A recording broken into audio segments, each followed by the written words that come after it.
What's up, everybody? Welcome back to another live stream of the Engadget Podcast. I'm Senior Editor Devendra Hardwar. Joining me today is Deputy Editor Sherlyn Lowe. Hey, Sherlyn, what's up? Hello, new computer. So if there's any technical difficulties today, just bear with me. Just bear with it's a new Samsung computer. So it's a Samsung Galaxy Book 3 Pro 360, y'all. Yeah, you know how, at least how I feel about a lot of their hardware. Let's see what happens, Sherlyn. And also joining us is podcast producer Ben Ullman. Hey, Ben. Hello. I saw the Japanese punk band Otoboke Beaver last night. It was cool. That's cool. Where'd you see them? At Le Poisson Rouge in Manhattan. That's very cool. I also just started my Audacity recording. Look at that. That's good. Good that happened. Hello, everybody in the chat. Kavi Raj, Krishna Kumar Goswami, Buddy 305 Love, Nanda Kore. Hello, everybody. Eric, Christoph Howard. Thanks for joining us. We were just saying hi to everybody. We will kick off the show soon. And just so you all know, we typically, we're recording the podcast. We won't really see you as we're talking, but we'll take a break after our first section. But thank you all for joining us. Daniel Diaz, UCI, CNU. I see Buddy 305 Love. Yes. Yeah. Skilled Buyer. Hello, Skilled Buyer coming in from Florida. I believe Buddy 305 Love is also from Florida. Congrats on having a new laptop. Yeah, it's a review device. So I'm just seeing. It's never congrats with a Samsung laptop. Yeah.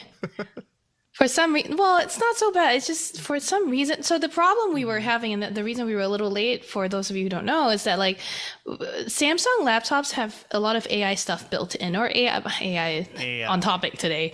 A lot of multimedia filtering effects. This is something we've known for a long time, right? We've taken Samsung to task about their aggressive filters on face users for a are long hideous, time. and they just want to fix that. So yeah. Or they think you just should look different. I don't know. I'm trying to pop out this YouTube chat and it's just not working, man. All right. It's okay. Hello, everybody. We are just going to get started. We're going to be talking about a lot of AI stuff that we've seen in the news this week. Of course, that seems like the big topic, but also seems like a lot of companies are just, jumping on the bandwagon. And yeah, we've got thoughts. I see Truch says they need a new laptop too. Yes. Yesterday I was trying to Yesterday I was trying to mint I think it was something like an NFT or something. I don't know, but it would not mint. It was crazy. Were you just shouting at a computer?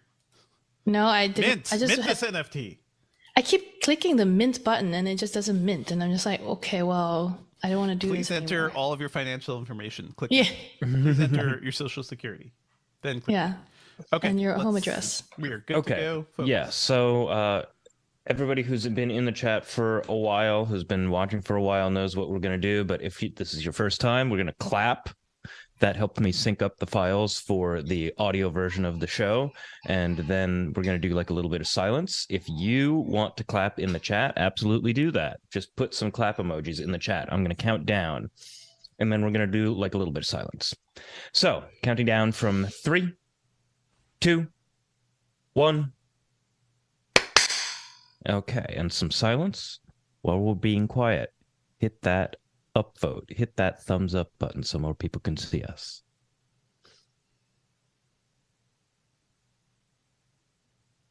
Okay, silence over. Let's go. Silence over. Let's kick off, folks, and we will have time for Q&A. Throw in some questions. Ben will be keeping track of things as people have thoughts. Sammy says, hi, I look like Lisa. I wish I looked like Lisa. What? What is Lisa? Lisa from Blackpink, I'm assuming. There's somebody, she's big enough to be the Lisa. Somebody immediately talking about, she's wow. the Lisa, yes. Lisa. Okay. Hi to Chiming Chong, Shazad, Peter Lee. Go, sorry. Hello, everybody. Okay. What's up, Internet, and welcome back to the Engadget Podcast. I'm Senior Editor Devendra Hardwar. I'm Deputy Editor Sherlyn Lowe. This week, it's all about AI again. I feel like that's going to be the big story for the next couple of years. But this week we've seen so many companies talk about AI projects or how AI is basically affecting their products too. Microsoft's Bing AI has some updates. Kindle Store is noticing a lot of ChatGPT books coming in. So we'll be diving into all of that. And as always, folks, if you're enjoying the show, please be sure to subscribe to us on iTunes or your podcatcher of choice. Leave us a review on iTunes. Drop us an email at podcast@engadget.com. And also you could join us Thursday mornings, typically around 10:30 a.m. Eastern, for our live stream of the show on our YouTube channel. So check that out. We'll do some Q&A. Sometimes we show off gadgets. It's a fun time. Sherlyn, you were there at the big Microsoft, AI reveal, and also welcome back. I know you were sick last week. Now that you have a little time away from it, are you feeling any different from your first response? Because we've seen a couple of things. Last week we talked about Bing AI got a little crazy. It was getting a little wild. Some people were calling it Sydney, and it would go on prolonged chats and just get a little loopy with people.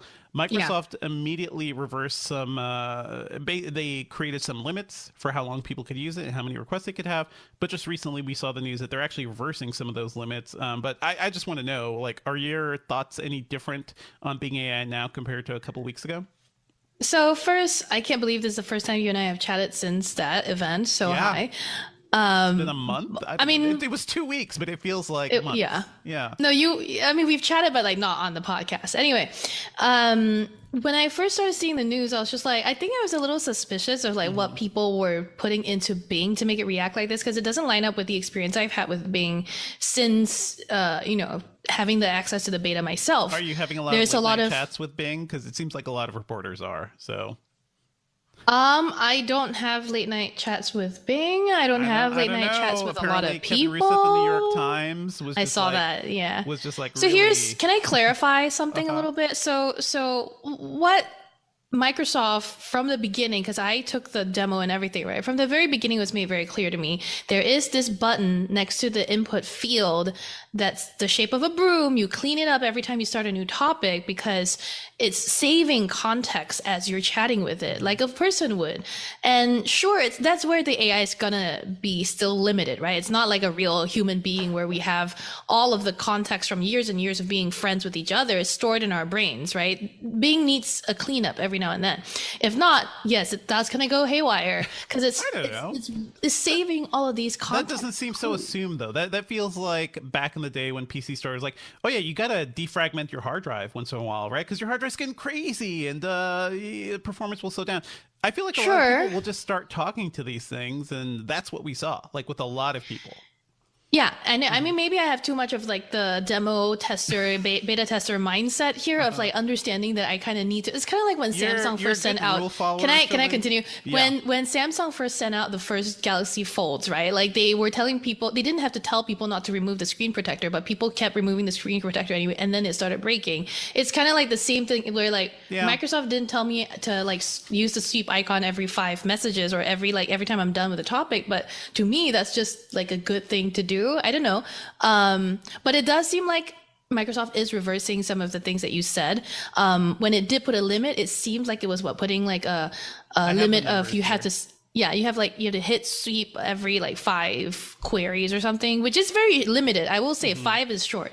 You can have more follow-up questions than that. And to be clear, like if you don't hit sweep, you can have follow-ups like endlessly with this thing. And that's kind of where it gets a little crazy. Well, that's so it's not fully endless. So here's what's up. They're restoring longer chats. They're expanding the chats by 6 turns per session, up from 5. That was the previous limit. And you can do 60 chats per day, up from 50. The daily cap will climb to 100 chats soon, Microsoft says, and regular searches will not count against your total. So that is kind of like what you're dealing with. You have a daily quota of this.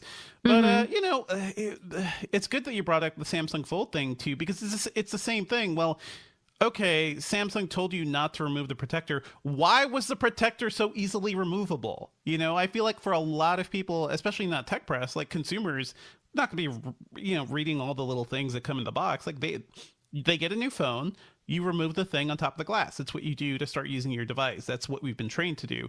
And I feel like that was a Samsung problem more than a user problem. Here again, I feel like it is a Bing problem. Like did Microsoft not expect people to just sit down and like play with this thing? That seems weird. I mean, I think here's my take, and it might be a little too like skeptical, which is right now this thing is still in the closed beta. Not everyone has access to it. So you got to imagine that Microsoft knows most of the people who are testing this are a certain group of people, a type of person.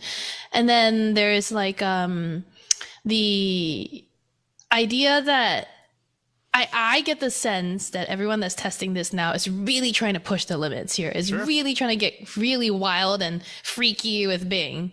That's the title of this episode. Let's get freaky with Bing. But you know, like it's people are really trying to do different things because we are testers. We're people who are not, you know, necessarily using it for the mainstream use case at the moment. I don't know. For me, to answer your original question, since I've left the Microsoft campus, I haven't done as many of the generative things as I thought I would. I don't use Bing as like a replacement for Google either. I do have conversations with it. One of my friends, a food influencer, Jeremy, of Brunch Boys fame, wanted to see influencer. Wow, food influencer. I know he wanted to see if like are our jobs at risk? Is he going to be replaced by Bing AI? And so he asked me if I could like ask some questions for him. So like we did like top 5 best NYC bagels, best pizzas in NYC, and I did my own like search of like what are the top 5 Southeast Asian restaurants in New York. And I think me and Jeremy agree. You've lived there for a while. You know what's right, good. Exactly. So, here's what I found, and Jeremy also had the same take, which is that the answers that Bing responded with are kind of outdated. It's drawing from like internet info, which it's is not 2021 data. That's as far right. as they could go to. It's Yelp reviews mostly, and no one really uses Yelp as much as they use Instagram to learn about restaurants anymore. Really? So that's news to me. I think so. Okay. I mean, I think so. I'm not for a me, young, you know, restaurant goer right now, so I know I'm still Yelping it. Yeah. Maybe. Yeah, for me, it's like all my favorite restaurants I know of through Instagram. I interact directly with them through Instagram, and maybe Bing just isn't searching that. I'm sure we'll talk about Instagram in a minute, but it's outdated. And also, I keep asking Bing about me because, you know, it's me. I'm like, hey, how's Sherlyn Lowe doing? Hey, what do you think of Sherlyn Lowe? Every time you log on, Bing is like, got this bitch again. I gotta make her feel good. What is funny? Well, you know what, Sherlyn? Now you can start testing out the Bing AI on more platforms because they just updated the Bing apps on mobile to let you actually access the chatbot functionality. This is not open to everybody, but anybody who's in the preview, you know, like period, like Sherlyn and like a lot of tech journos right now, can just access this on the go, which I think is pretty cool. There's also some integration with Skype too. So Bing Chats is coming into Skype. Every time we start to see more of this news, it does raise a lot of questions. And I do feel like it's important to point out, and a lot of researchers have been saying this, we got to be careful how we talk about this stuff, because I do feel like the New York Times story started to get a little bit like Bing is thinking and Bing has feelings about me. And it's very interesting how it's like it was romantically saying it was romantically interested in Kevin Root. Yeah. We got to remember that was quite funny. It was funny. And it's funny, like, where it goes and like how saucy it gets too. Like, if you start to poke it, like it'll Are talk you really back in to love? you. Are you really in love? But it will also talk back to you in certain ways too. This thing is based on all the data it's sucked up so far. It is very, very advanced autocomplete, basically. So it's not thinking about the meanings of the words it's putting together. It's just stringing words together. And that's why when people ask the same question multiple times, Bing will come back with different responses too. So it is there's a lot of like stuff going on here. And I think we just got to be clear how we're not like adding a sense of sentience to it as somebody did at Google. Yeah. Agree. Exactly. I don't think it's Sen Shen or sentient yet. I mean, yet is a word. But I will say, like, my experience with it has been like what I have been impressed with, and I think we demoed this on the episode 2 weeks ago, during the live stream, is that it has the ability to like choose not to answer things. So when I was asking it about me, I was like, "Oh, how's Sherlyn doing?" or whatever, you know, because I don't know. It was like, well, what do you mean? Are you trying to ask about this or that? Are you asking her health, her work? I was like, okay, health. How's her health? I was like, I was really curious I think I asked something like, do you know who is my therapist? Who's Sherlyn's therapist? And Bing was like very preachy. It was like, you're not supposed to ask people these questions. Yep. You really should think about yourself and like, why are you feeling the need to ask these? I was like, all right, cool. And then he goes, How can I be friends with Sherlyn? These are all the suggested answers, but I'm not like asking Bing things out of my mind. I'm just like using the suggested responses. And it's like, how do I be friends with Sherlyn? What is she like? And it's like, oh, you can try reaching out by email, Twitter. She's very active on Twitter. I was like, all right, judgy. And then it was saying a lot of things. And then at the end, like I tried to follow along the thinking of like, just all the creepiest prompts it was giving me. And it ended up yelling at the person again. It just goes, why are you asking such a personal, invasive question? You need to think about your life choices. I mean, I'm exaggerating a little bit there. I mean, but it has told that to some people, so maybe not to you. Yeah. But it's definitely like, there was the thing we talked about last week was like, you have not been a good user, but I have been a good chatbot. Smiley emoji. That's cute. I don't know why I think that's cute, but it's kind of cute. It's very weird. It's funny as we see the rise of this stuff too. We also see the rise of people trying to push against the boundaries of it. Podcast producer Ben points out there was the Dan 6.0 attempt. That's they basically created a very long string to try to trick Bing into sort of unraveling itself a bit and to show off some of those things. And I don't know if this led to much, but there have been a couple stories about people basically trying to jailbreak AI and trying to see like what it can do, what it can't do, what it can reveal. And that's what the New York Times coverage and a lot of other things have revealed. It's like, oh, we are seeing where these things crack. They are not super, super smart. And to be clear, Dan doing anything that was ChatGPT, the plain ChatGPT.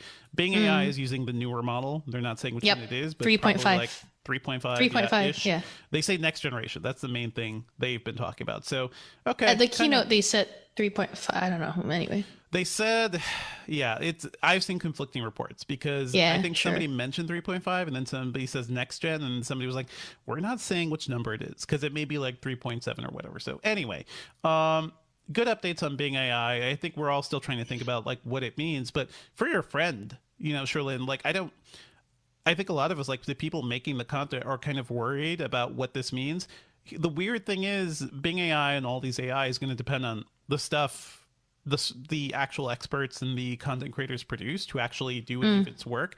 My concern is that I think Microsoft has not thought hard about if you present all this information in a chat field, that you're pulling from all these websites, even if they have websites, listed in sources and whatnot, like, hey, go here to see the source of where I got this information. Nobody's going to click on those links. It's just like the Google summary stuff. Yeah. Right. And Jeremy made a video about it. I'm sure people can find it on whatever. But the thing that I also came to, and like him and I, again, we were having a discussion around this, and it's like, as a person in media, as a person who's also technically sort of a content creator for the internet, right? I was like, all right, well, they're never going to come to my actual website or whatever. But I was thinking for something like a food influencer. People are more interested in things like videos, photos, what does the food look like, what is it going to taste like, and very personal recommendations that I don't think Bing can fully replace ever. Because what is going to... It's not going to the image AI stuff, right? So yeah, so image AI can make up fake images. Maybe one day it'll like take in pictures. I don't know, but what I'm saying is there's still going to have to be people going out to the restaurants, taking the videos, taking the photos, and then that's what Bing is going to sample eventually. But it is still like a serious reduction, like a change to the workflow. Those people, I think, will be fewer and fewer, and we're already seeing like all the layoffs happening in media now. Like, if we're just creating content to make these AI smarter, that's not coming back down to the people creating the content. To me, that's worrying. And eventually, the AI can just make up whatever it wants. We already have the term for AI hallucinations, where it's just very confident about its very wrong information. So I'm a little worried. And you know what? I think speaking of confident about misinformation, I mean, Bing was like confidently telling me, they were like, I love the episode of the Engadget podcast where Sherlyn interviewed Elon Musk. I was like, I also like that episode. Yeah, I like that episode where they thought I was Sherlon Musk, but I don't like Elon Musk. I didn't interview Elon Musk. I mean, if they talked about how I interviewed Bill Nye, I would have loved it. Speaking of, shout out, go check our Bill Nye interview episode. It was fun. What does Bill Nye think about AI? Ooh, I'm sure he's mad about it too. I'm mad about it. I'm a little worried about it. Let me bring this up too. One thing we have seen is that Amazon, the Kindle store, apparently has a prolific new author, ChatGPT. And right now it's credited with authoring or co-authoring at least 200 books on the Kindle store, like where people put up their own like self-published stuff to sell. And the number is likely more, right? Because there's nothing stopping you from just like telling ChatGPT to write a book and slapping your name on it. Like there's going to be a few ways to detect that that's happening. Yeah. This is what do you feel about this in general, Sherlyn? Because I think Weird. this is it's a weird step. I feel very weird because I feel like I haven't read any of the stories it's written other than the one that Bing AI put out when I asked it to tell me a horror story or something.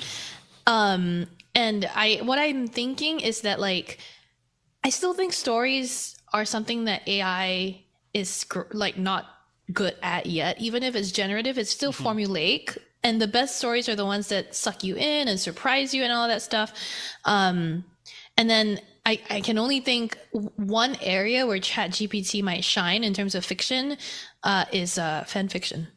I feel like Yeah. gonna be a lot of fanfic from ChatGPT turning itself into like, yeah. Isn't it all just fanfic if it's coming from ChatGPT? It is all fanfic. But the weird thing is like storytelling, it's not like we like to think humans are so unique and we have these sparks of creativity that the machines will never have. And yet, I'm unique. Yet I think the history of storytelling is telling the same thing over and over again. Like we've had oral storytelling traditions where that's why stories about like King Arthur and very ancient legends have lived on, is because we've told these same things over and over again. That's kind of shaped the way we tell stories in general, and we have these whole archetypes of storytelling. So it's like we kind of have been telling the same story over and over again to a certain degree, and I don't see how ChatGPT stuff is that different. But I don't know. It does seem like this person, Brett Scheckler of Rochester, New York, he published a children's book about investing for kids, The Wise Little Squirrel, A Tale of Saving and Investing. He says with ChatGPT, the idea of writing a book finally seemed possible. It's a 30-page children's story written and illustrated by AI. It's selling for $3 for a digital copy, $10 for a printed version. He says it's made him less than $100 since it went up in January, and he only spent a few hours creating it with ChatGPT. So did this person write a book, or did they just have a very long conversation with ChatGPT to create something that looks like a book that you can sell? I am currently in like review writing land, and I really can see myself because I'm also, back stepping into more of an editor like shoes sort of situation. And I'm like, I'd rather edit. I'd rather not have to come up with this shit on my own and edit someone else's shit for a bit. And like, I can see myself going to ChatGPT and like, hey, write a review of this goddamn thing, and then I'll edit your shit, and then I'll make it. I'll tweak it, add my color. Right, and then like you know what? I might just try that later on today. There are some sites I've read reviews at some sites where I'm like, AI could probably do a better job. I don't know. No. I know what you're saying. I know. I've read a review written in my voice by ChatGPT before, and it was like was it boring. Better? Well, no, it was boring. It was not me. There is a thing where it's like when I'm in review mode, I'm like, I want to bounce ideas, right? And the idea of having an AI system to just bounce ideas around is like, hey, what do you want to, like, what should we really be testing about the PSVR 2 or something? And typically I ask Twitter, I ask friends, I look at people like in the community who have angles that you're so tunnel visioned when you're in review mode that you sometimes don't like have these other ideas. So that's kind of cool that you can maybe ping to AI for stuff like that. At the same time, I'd still rather talk to people and get like the stuff humans actually want to know. I think Joanna Stern over at the Wall Street Journal mentioned that she's already using ChatGPT to help like come up with ideas for columns and questions for interviews, and that's where does the credit go. I think we're going to see that more and more. But also when you field Twitter for a bunch of questions that you're going to be asking a high profile interviewee, do you credit those Twitter people? Exactly. That's true. You should or at least like say like one Twitter user like asked exactly. So anyway, this is happening at the Kindle store, not surprising. And also there's nothing stopping this, right? Like OpenAI just let ChatGPT out. People have the full ability to like write whatever they want, have these conversations, and it's free. It's entirely free because OpenAI is also sucking in all your queries and getting smarter because of this. Clark's World, the notable science fiction publication, says it has halted its short story submissions after receiving a flood of articles suspected of using AI without disclosure. That's according to PC Mag. And Clark's World, you know, for sci-fi nerds, like, this is a long-running thing. This is like a classic publication, and they said they didn't specify how they identified the AI stuff. The editor Neil Clark says he recognized allegedly bot-assisted stories due to some very obvious patterns. So I'm not sure what that actually means. Although, I wonder what the patterns are. If you're reading a ton of them, yeah.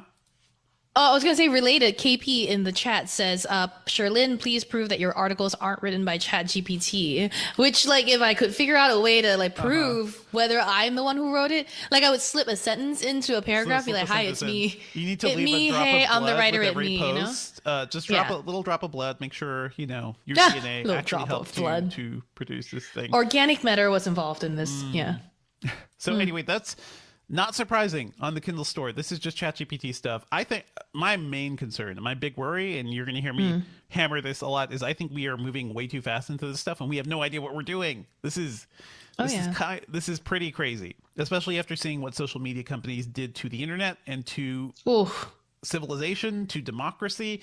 We're spearheading our way into these things that we don't fully control, that will increase the amount of misinformation in the world. It's going to be fun. It's going to be a fun, horrible time.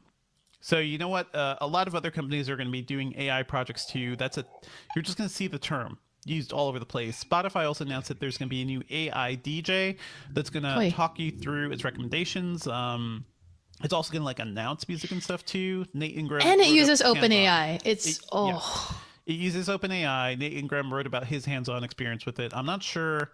It's available later today for all premium, or available, was that yesterday? So as of this week, premium subscribers can tap into this beta in the US and Canada.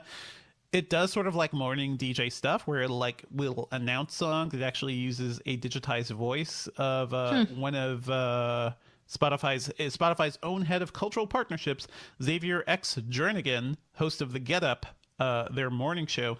It has a generated version of his voice that is announcing things.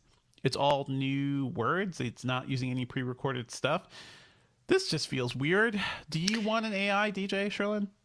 I wouldn't mind, actually, like a better way to find recommended playlists or recommended music it has to stem from a really good understanding of what I like, though. And it's hard to find songs that I like sometimes. I go to our managing editor, Terrence, for music recommendation, but, like, that's about it. So I think there's something about this that, like, vaguely appeals to me. However, I do not like this trend of every company and their grandmothers jumping on the AI train, just going like, yo, we AI now.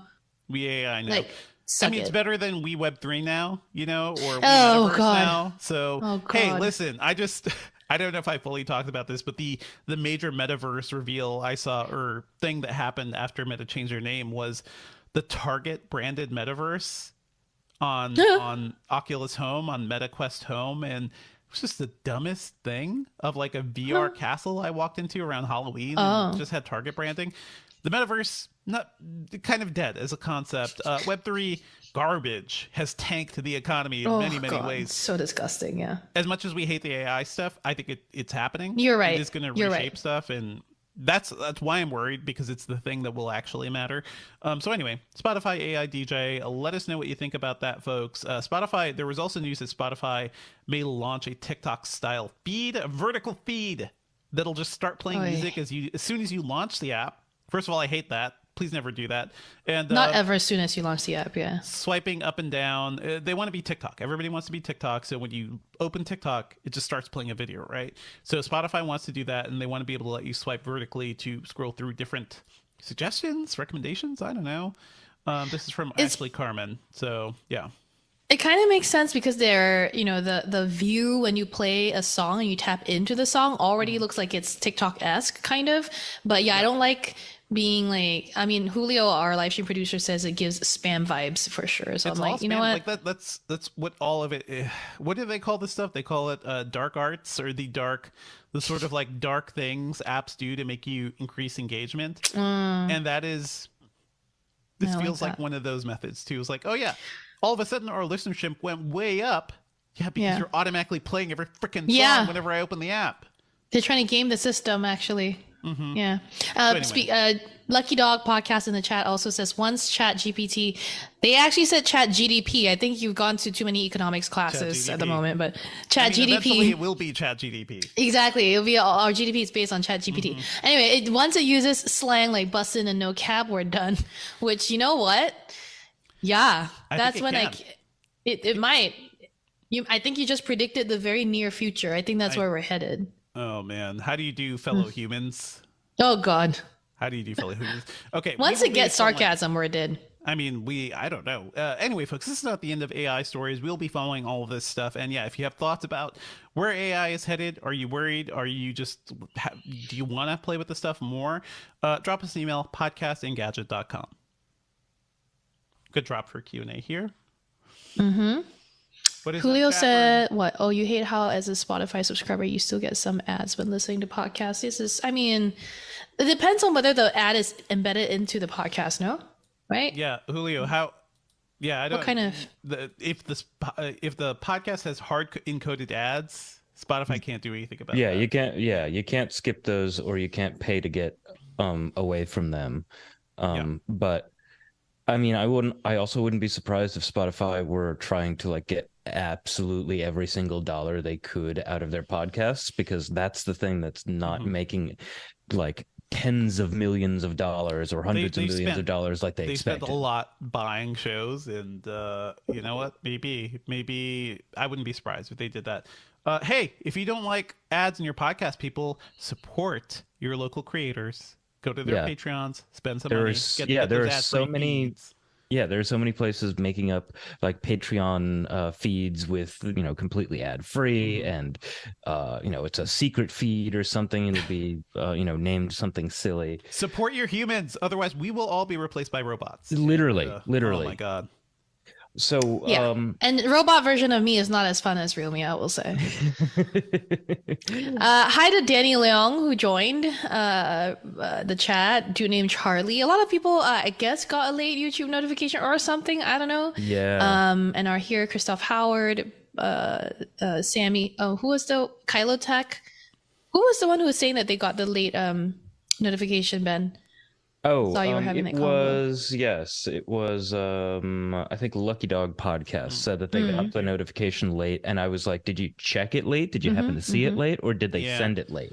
iOS will delay notifications right these days. Yeah.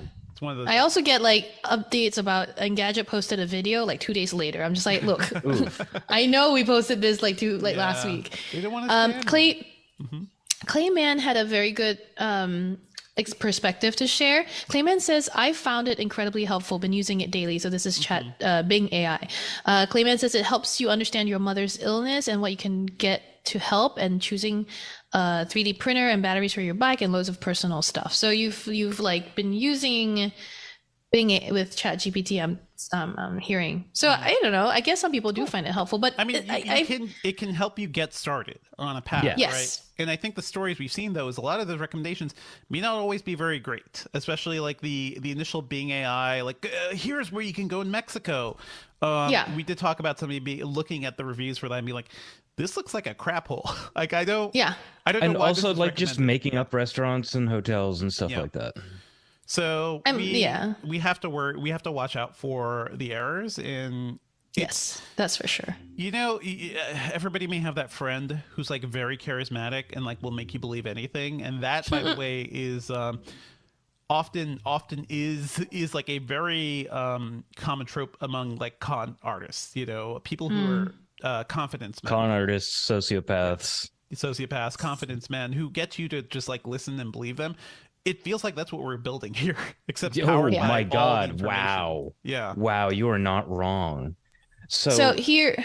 Oh yeah. Sorry, I didn't know if you had banked any more questions, Ben. But I did. But you can go. I saw one and I wanted to say, and then now I can't remember what it was. But so you should go ahead. Okay. Oh, Bard. Shazad A says, don't forget to discuss the progress that Google's made on Bard AI so far. I'm not aware.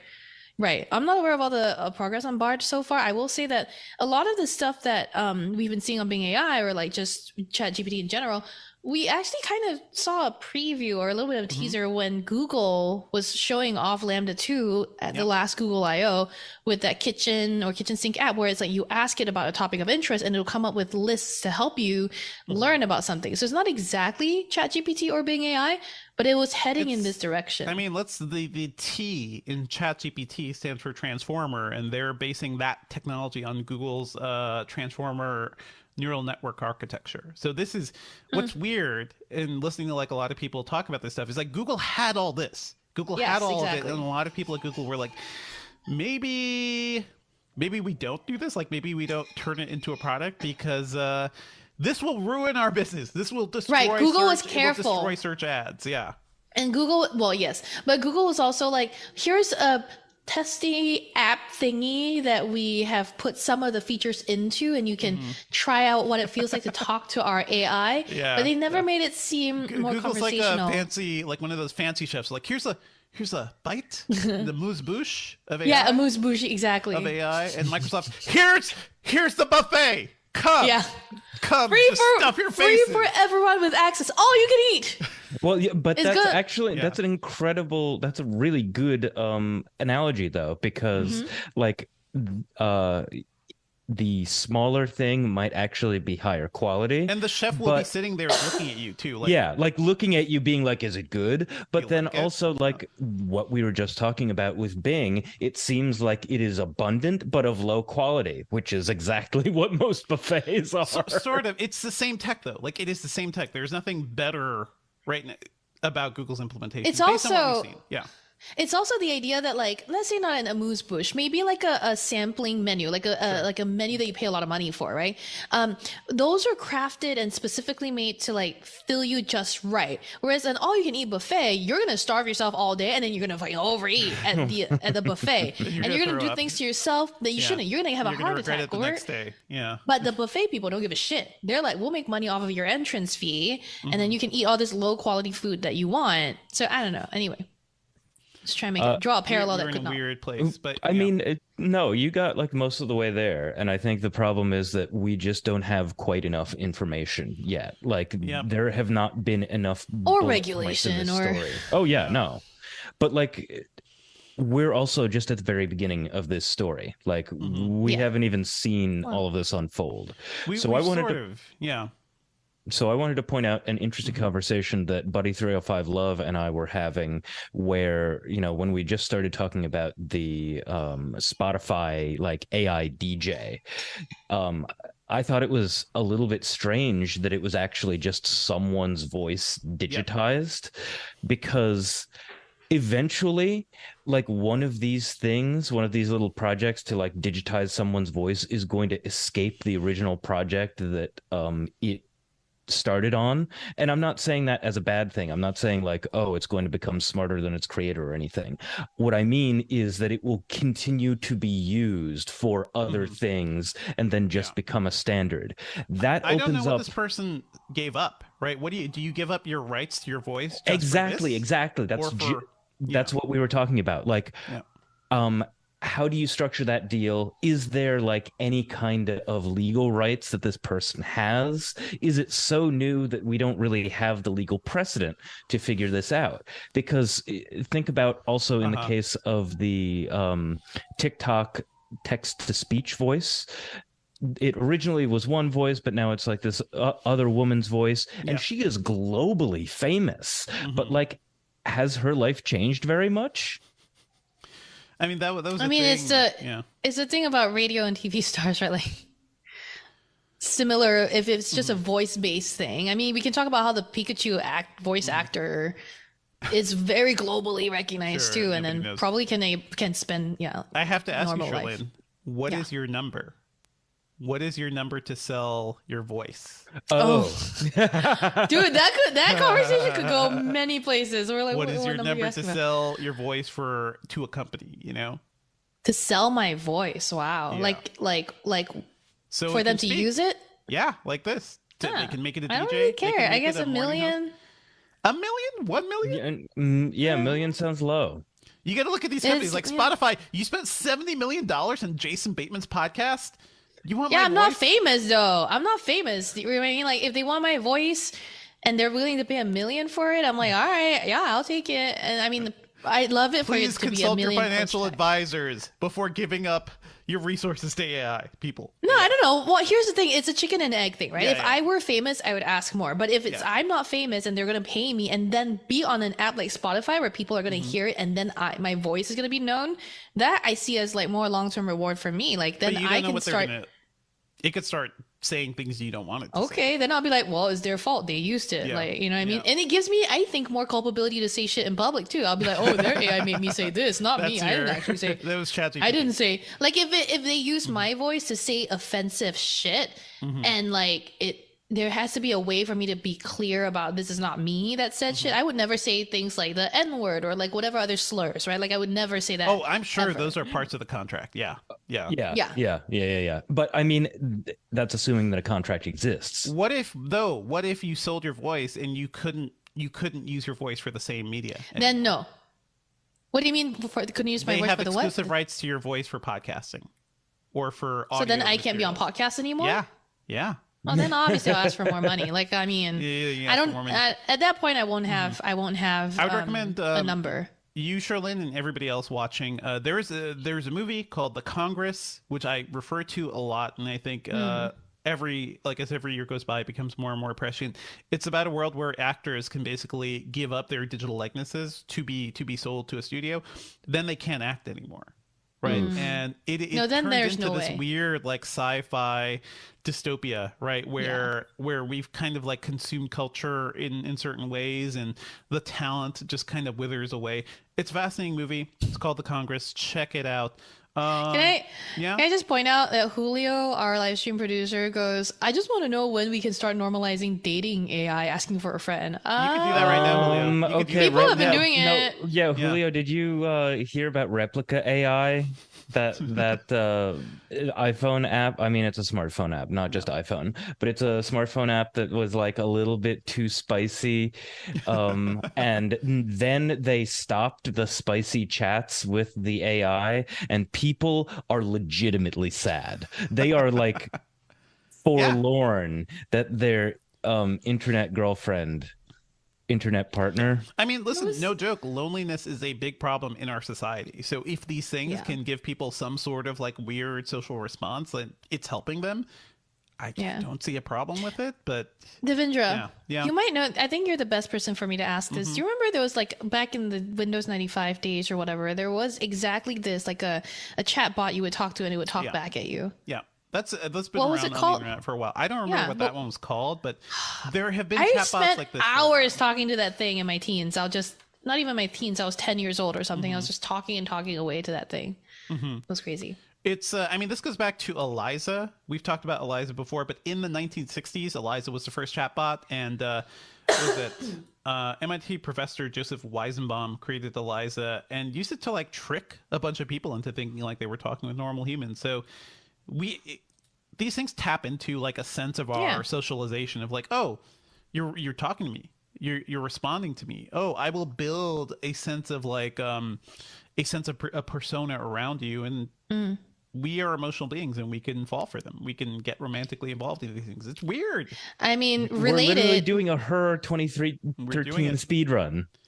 So Royal Cities in the chat says, when the movie Her came out, I thought it was insane. Now I see it as inevitable. Yep. Absolutely. So Tom Rogers in the chat says a robot Sherlyn, Skynet 2.0. And then KP says, who wants my voice? It's $5. Buddy305 Love says 45 cents on the dollar. Oh no. Oh man. This is also going to happen. People are going to like give up their parts of themselves for a very low amount, and 50 years later, you know, especially like a lot of these companies will demand exclusivity in certain things. So it's like, what will your life look like when you're banned from doing certain things? You got paid $100 to give up your voice, you know? Yeah, no, it's weird. Okay, I think we should move Freddie, on. Last one. Freddie in the chat says hi, and that they cannot get notifications for when we go live. I don't know if you mean cannot as in like something in your life prevents you from doing that, or something's up with the system and if you gotta hit the YouTube. I don't know how the YouTube bell system works, but do you have to be like watching YouTube to get the alerts, or you have to have the YouTube app logged in on your phone or something to get those too?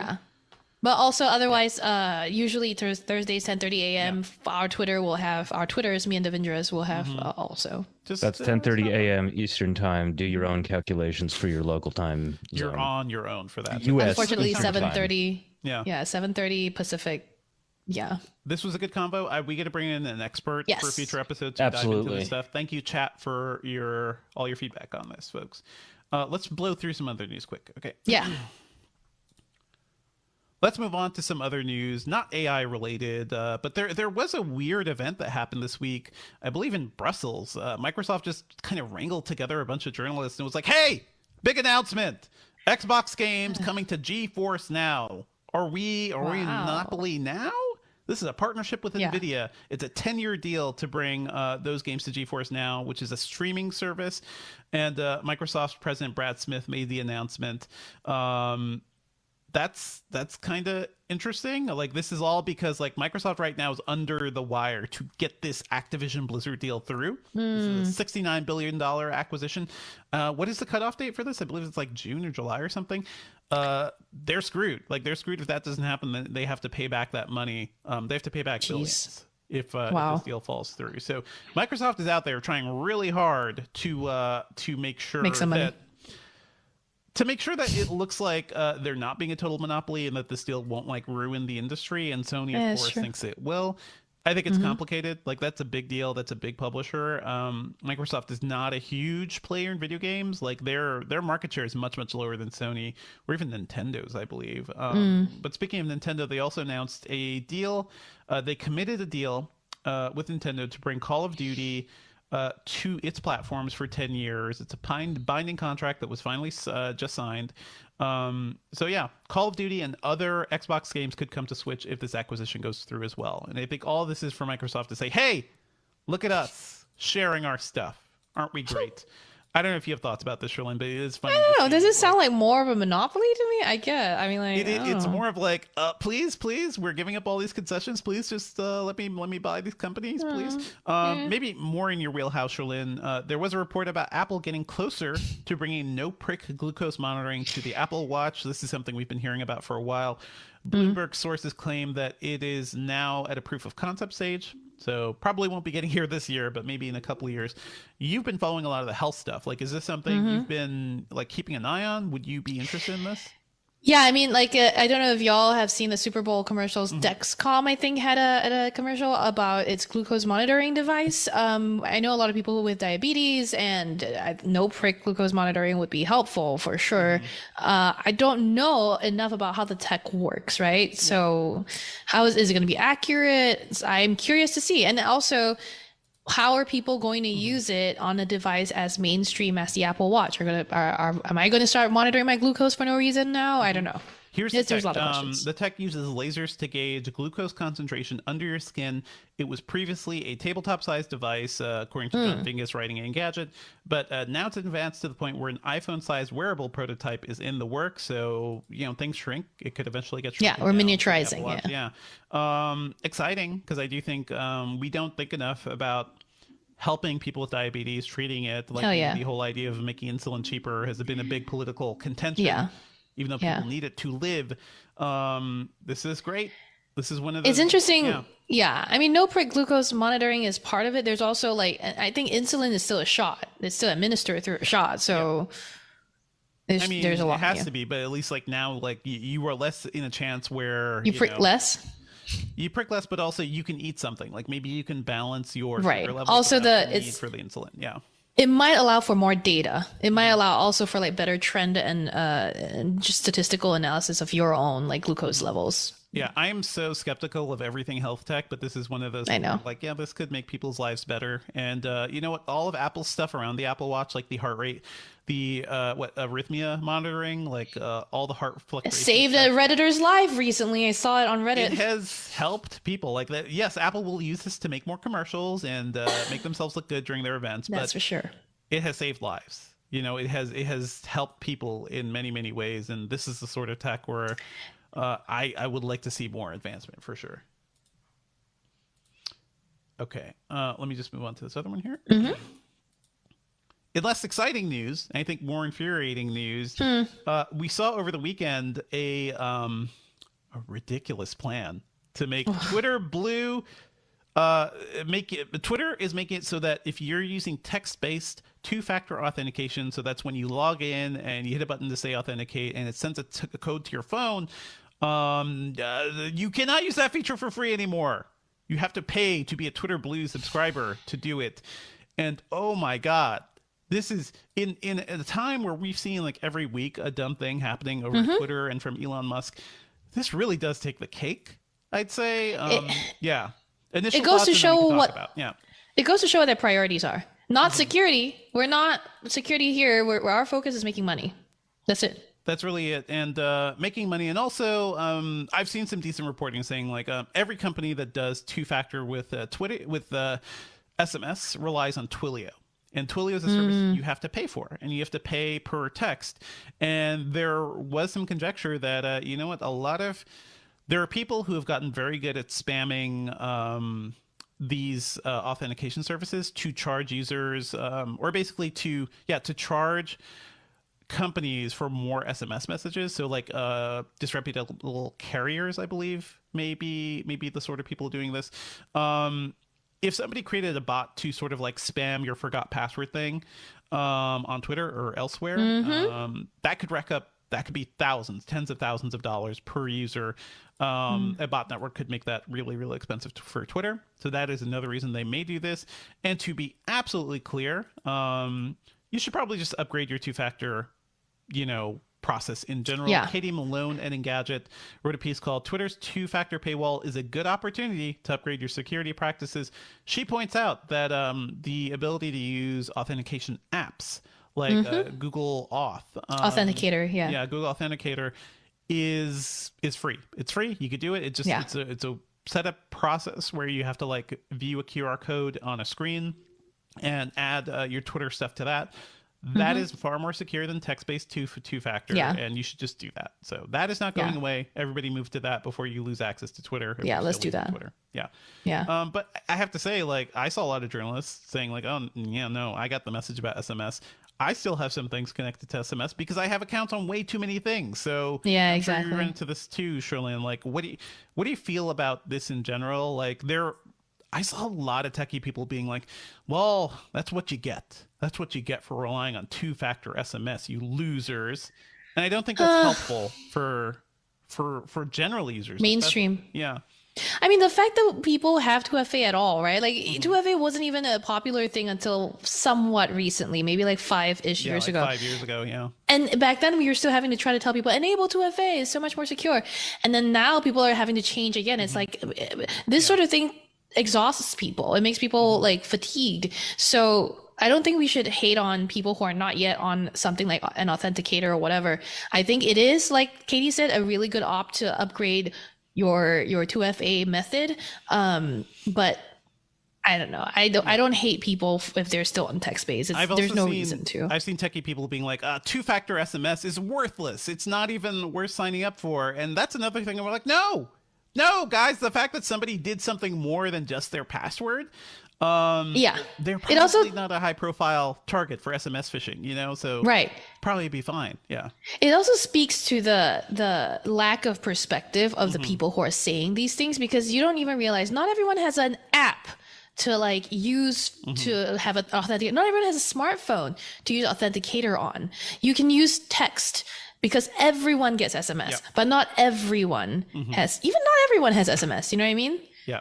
And by the way, folks, like think if you're starting to use an authenticator app, look up the instructions for moving that stuff to future devices, because for Google Authenticator, it used to be really annoying and really complicated. It's very easy now. They vastly simplified that. Yeah. And also, whenever you set that up, save your backup codes, people. Save your backup codes somewhere safe, likely. I'd recommend your password manager. You should have a password manager. You can create secure notes in most password managers, and just keep those things handy, because you'll need them in the future.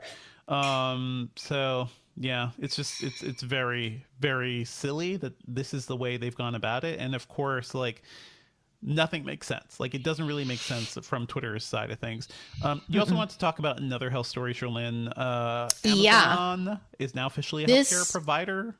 Yeah. Yeah. I mean, we've known that Amazon is interested in or wants to buy One Medical for a while now. And then this week there was a bit of progress in that. Well, no, I won't say a bit of progress. It's closed the deal. It's closed the purchase of the deal of One Medical, but it's still undergoing regulatory scrutiny. It's obvious Amazon, what with its recent buys and stuff like that, right? It bought PillPack recently. It started its pharmacy vertical. It's clear where Amazon sees itself going. It's clear that with the Halo department of products, you've got Halo Rise, Halo You Band. love Halo so much. I do enjoy some of the ideas behind Halo. But to me, basically, without Bezos at the helm, this is Amazon's direction now. It seems like it's really going into like health and medical. And I'm like, I used to cover a lot of telehealth stuff, so this is interesting to me. It's still not changing. For now, the people who are on One Medical, which by the way is like this set of like a suite of medical services. So like you can go to a One Medical dentist, you can go to a One Medical primary care physician, you can go to, you know what I mean? It's like a more premium or like medical network with better service. From what I hear, I know people on it, so it seems pretty good. But basically, it's not changing One Medical's services immediately. You need to buy a 1-year membership on to be part of One. I know it's kind of bougie. Let's be honest, it's kind of bougie. Of course, like the way healthcare works in America is it's only as good as what you can pay for.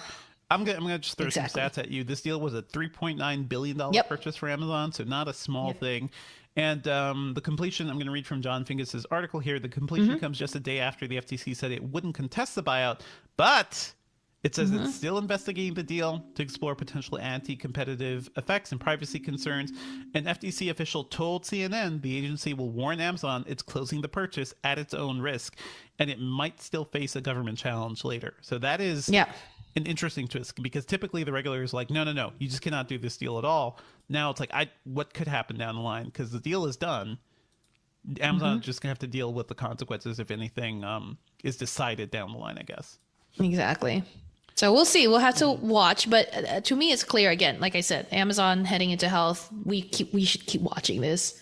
For sure. There was another Amazon bit you wanted to somewhat related. Amazon Fire TV devices. It was announced this week that they can now stream audio directly to cochlear hearing implants. This is the first time that a smart TV, can stream audio directly to a hearing aid processor. So I thought that was noteworthy. I think we're also seeing a lot of companies make improvements in accessibility. So that's very nice to see. So this was like a slightly positive piece of news this week. For sure. And we are seeing news about like how people who are hard of hearing are using AirPods in new ways too, especially the feature to basically use your iPhone as like an extended microphone has helped a lot of people from what I've seen. So that's cool. I want to see more stuff happening here. One thing real quick I want to mention is that No Man's Sky, that game that had like a really troubled launch and has been kind of completely reworked over time. They just released a major VR update called Fractal that's it looks better. You have a new ship to like skim along planets. It's gonna be on PSVR 2 and PC stuff. So I have not played that yet. I think I like dabbled in the early No Man's Sky VR stuff. I'm really intrigued by this, and I do want to do more PSVR 2 testing in general. So you know what? I'll keep an eye on this stuff. But if you're a No Man's Sky fan and you have a VR headset, now's the time to update. Let's move on to Around Engadget. Just want to shout out a couple stories.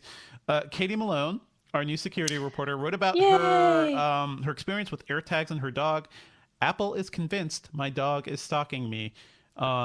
I found this hilarious because there is a security feature where if there's a nearby AirTag, your phone will like alert you, right? That, hey, there's an AirTag following you. Well, the logistics around this is that if an AirTag has been following you from place to place, that's when it gives you. That's not one that's registered to you. Then you will be alerted. And this is part of the anti-stalking measures that Apple implemented with the AirTags back in the day when people started finding out that you can use AirTags to stalk people, and it's all very nefarious. So this is their work around, but then as we can see, it has unintended annoyances. The issue is that the AirTag on Katie's dog is registered to her partner's device, and Yeah, that means that Apple does not recognize her phone as having a connection with it. So I feel like the solution here is having like double right, multiple, yeah, or just like a like this AirTag is okay or something, like one of those things. So like after, so when I heard Katie was working on this story, it reminded me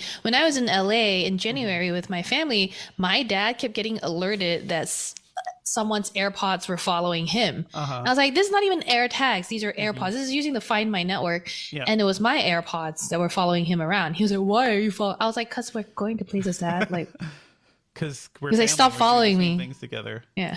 He's like, go back to New York, you. It's a short story, but very interesting. It like lets us, it brings up an actual issue with Apple's workaround for the AirTag stalking thing. So worth a read, I think. Worth a read. And also Amy Skorheim did a roundup of the best Bluetooth trackers for 2023, including the AirTags, the Tile Pro, the Tile Slim, Chipolo One. So that's kind of cool. I think that there are privacy issues around these trackers in general too, because their very existence opens the door for stalking and all sorts of things. So it's good that stalking feature is becoming a problem for Katie. I just wish there were more workarounds and Apple thought more about this stuff. So exactly, there's that. Are you using any trackers, Sherlyn? I recently activated an AirTag, but there's also, by the way, Samsung has its own Galaxy Tag and that sort of stuff. So Samsung also has certain features in place to prevent stalking, but maybe not as well, not as complete, I would say, or fewer stories around. And also, don't those rely on the network of other people using those devices? It's kind of like Tile, That's kind of like Tile, I wonder how many people have those Samsung devices. I feel like 3. So you buy into these networks based on the strength of other people owning exactly. them. So I feel like the Tile stuff is good. That's been around forever. They basically like invented this category. And AirTag, iPhone is good, because it uses iPhones and iDevices.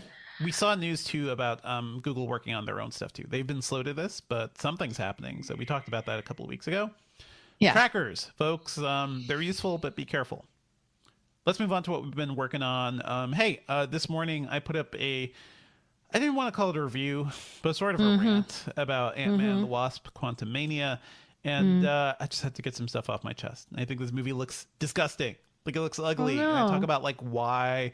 And it's sort of like it's using the volume tech, which are those LED displays that can be shown around actors to sort of like put them in a virtual set.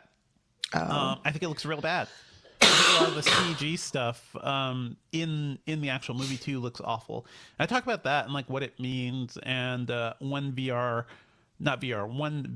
person I know gave us some commentary on that too. So I think that's what's happening. There was a story in Vulture yesterday that popped up that said, several people working on the movie complained that the VFX work was really prioritized for Black Panther 2 instead of Ant-Man. So that's part of it, and it seems like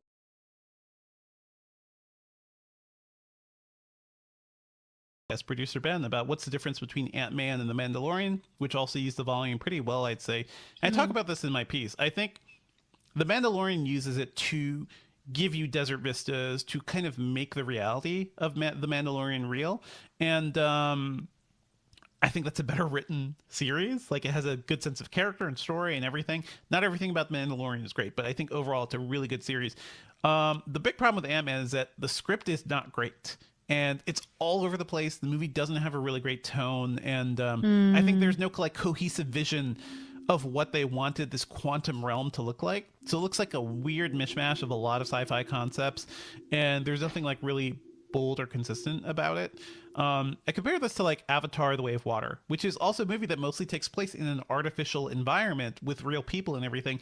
I never for a second doubted anything in Avatar. Like, everything, Pandora felt real, the giant whales felt real, the water felt real. Quantumania, you could tell that they just cut a lot of corners. So I'm really disappointed. Check out my piece. I'm also working on a review of the Litter Robot 4. I think I've talked about this before, but we have a new spring cleaning guide coming up, and this is going to be part of that. So stay tuned. What are you working on, Sherlyn? I'm currently reviewing the Galaxy S23 Plus. I've been trying to test it for a while. I've had it for slightly over a week, but I was sick last week, and I don't feel like have enough thoughts yet, but I am, like you said, right? When we were talking about the AI stuff earlier, I'm starting this review with a different approach. I'm sitting down, every review I like to sit down and think, what do I want to say with this review? So in this one, I'm looking at the needlessness of the annual upgrade cycle. Yep. So that's what I'm going to go into this review thinking of. And then I'm also planning out and working on some MWC stuff. That's all happening next week, but we're obviously, as always, doing a lot of the stuff in advance. So yeah, plenty to do. Unfortunately, the work just never ends. Never ends, but I'm glad you're at least recovering from your illness. So stay tuned for all that stuff, folks. Let's move on to our pop culture picks. What do you got for us this week, Sherlyn? So I don't know if you talked about this last week or ever on the show, but I've been finally catching up and watching The Last of Us on HBO. Oh boy, you're in for an emotional roller coaster. Okay, I finished it. I'm like up to date, but I just, it's been quite the emotional roller coaster. I want to yell at you, Dev, because you never told me Anna Torv was in this. I love Anna Torv. You were not here. Where were you? Okay. I don't know. I was at Microsoft. I literally said like Sherlyn's fave from Fringe. Oh, did you? Yeah, on the show, and also okay. You can listen to the episode. But yeah, Anna Torv is here, and I think last we saw her was in Mindhunter, and I think she was like a really good like FBI agent in that show. Yep. We've never seen her be like dirty and gritty, in something. She's always like very put together. So she looked really interesting in Last of Us. Yeah. Yeah. In Last of Us, there's the scene that she first appears in, right? She has one swollen eye. And the day that I watched this, I also had one swollen eye because I had a sty. You're like so me. Yeah, I was like, oh my God, that's my girl. So it was anyway. So anyway, Last of Us is not really my only pick just because I know everyone knows of it. The other thing is I had a second, not so much a pick as like I watched this for the first time recently and I'm surprised how much I liked it. And I'm sure you're going to yell at me for this. I recently saw Devendra, Edge of Tomorrow. Why would I yell at you? It's a good movie. It's a great movie. Yeah, only because I'm so late to it. Yeah, you're super late. It's a great freaking movie. Oh my God. It's surprisingly good. I wasn't expecting a Tom Cruise Groundhog Day movie to be like good. I was like, all right, look, they're in an alien war. I'll watch it. And it was very reminiscent of the Tomorrow War with Chris Pratt on. Shut up. No. I know. How See, I dare told you you were going to yell at me. Don't even do this. Okay, that's where I yell at you. Obviously, one is a superior film. Really good. I loved Emily Blunt in this. She ripped. Emily Blunt with her armor, with the sword. Oh my God. Dude, when she was just doing the yoga, plank, crane, whatever. The yoga move was in the trailer, and I think a lot of people were like, oh man. I lost my mind. Yes. I was like, girl, I am getting on that. Like, I need to know how to do that pose, basically, is what I'm saying. I need to do that pose. That's your new goals. That movie rules. It's really good. It was renamed to Live, Die, Repeat on some stuff on some media. But this movie rules. And also, it was based on a manga. So there's like a vibe of anime-ness to it. This is live action. There's a lot of Gundam. Yeah. Yeah.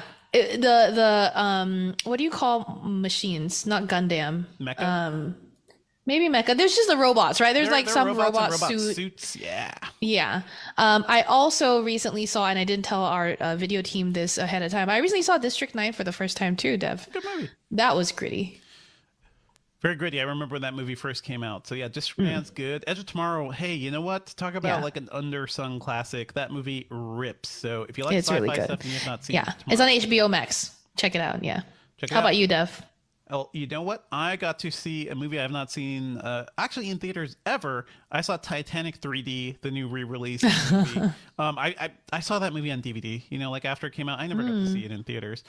So I went at like 10 o'clock at one of the last screenings at my local theater, and this is a 3-hour, 15-minute movie. So I just had to strap into it. But I have to say, first of all, movie still great. Not as sold as on Leonardo DiCaprio in the 90s. I think he's not that great in the 90s, to be honest. But Kate Winslet and the overall shape of this movie, the direction of it, and the 3D really adds a huge sense of scale, especially when the Titanic is going down. The whole sinking section is just depth. When the camera is up and the ship is tilted up and you're looking straight down, you can kind of feel that depth, which I never really experienced before with this movie. So hey, I didn't really like the Terminator 2 3D re-release very much. I wrote that up in Engadget too, but I think this Titanic one's really good.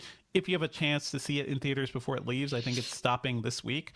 It's worth doing. Set aside 3 hours. This is This is a great movie. Another James Cameron banger. Like, this dude will just always be ruling the box office, I guess, because like Avatar 2 is still like rising and rising. Yeah. And this movie is still like way up there. So, hey, guess what? Titanic's a great movie. I wish Leonardo DiCaprio was a better actor in the 90s, but you know what? I'll take what we can get. But yeah, check it out if you can in theaters. Okay, thank you. All right, I'll do the outro. Yes. Wanted to shout out really quick Black Space King, who said they were late, but they're here. Hey, Black Space King. Okay. Well, that's it for the episode this week, everyone. Thank you, as always, for listening. Our theme music is by game composer Dale North. Our outro music is by our very own Terrence O'Brien. The podcast is produced by Ben Ellman. You can find Devindra online at... Oh, I'm at Devindra on Twitter, and I'm at Devindra at mastodon.social on the Elephant site. If you want to send me your questions, your burning questions for Bing, send them to me on Twitter. I am there still at Sherlyn Lowe. Email us your thoughts at podcast@engadget.com. Leave us a review, please, on iTunes, and subscribe on your favorite podcast platform. Thanks, folks. We're out. Okay, chat. Chat. Was there let's anything? Talk about stuff. All right, so Daniel Diaz is here. Hi to Daniel Diaz, Jonathan Anderson, Carl Patrick Edmo Gardinger. Edge of Tomorrow. Everybody's loving Edge of Tomorrow. That's amazing. Right. Portland, Jamaica in the building. Hey, nice. Krieger Bailey. Yeah, Krieger Bailey should be promoted to chat regular. Krieger comes in regularly enough and always brings in the love for Jamaica. Love for Jamaica. If you're having a good lunch, I have one Jamaican restaurant next to me that's Buddy 305 Love said they have the Samsung tags. Okay, you have to tell us if you liked it. It's just when you turn it on, you get Buddy 305 Love's like network way at the other end of the world. Yeah, just where one. The whole world is stalking Buddy 305 Love now. So I wanted to point out the thing that has been going around the internet a lot these days, which is that Pedro Pascal and his co-star, I forgot their name, in The Last of Us, are the same age. Yes, Bella Ramsey. Yep. So Pedro Pascal and Bella Ramsey are about the same age, within like a year and a half or 2 years from Leonardo DiCaprio and his current girlfriend. I mean, that's the joke. That's always the joke about him. It is funny to see. It wasn't Kate Winslet older than him for Titanic too, I believe. And that was the only time that he ever was involved with an older woman. Yeah. What's weird is that all the women he's dating now like have no clue like about his heyday, right? Like they were alive in the 90s. I mean, they might have seen him like in movies, and that's kind of like where, the interest started, which is why I thought it was kind of weird that that Zach Braff and what's her name? They just broke up. I don't know. Florence Pugh. Florence Pugh. Yeah. So Zach Braff and Florence Pugh were dating for like a number of years. Florence Pugh is significantly younger than really Zach Braff. Yeah. And so what I'm thinking is like, my guy, she was not dating Zach Braff. She was dating JD that she saw on TV. And it turns out, no, he's not JD. He is the guy who made Garden State. Yeah. Less fun. That's fun. I will say I saw a thing on Reddit about Leonardo DiCaprio. It goes, it's not the instead of saying, he only dates younger women, the story should be that women grow tired of him when they're 25. Like, yeah, they wise up. Yeah, they grow tired of him when their prefrontal cortex is developed. Exactly. When they're full adults. They like catch on. They're like, oh, yeah, you're not right. One day their brain just like ripens like a melon, and they're like, oh, what am I doing with this guy? Yeah, it's a tweet from @LinksHun saying women get bored with Leonardo DiCaprio about when they hit their mid-20s. It's an objectively if it was always funnier up to them, I feel like I would buy that more. I know, exactly. I agree. It is clearly always him like trading in. I know. Anyway, hey, back to the chat. Wow, Buddy 305 Love has seen Edge of Tomorrow 6 times. Nice.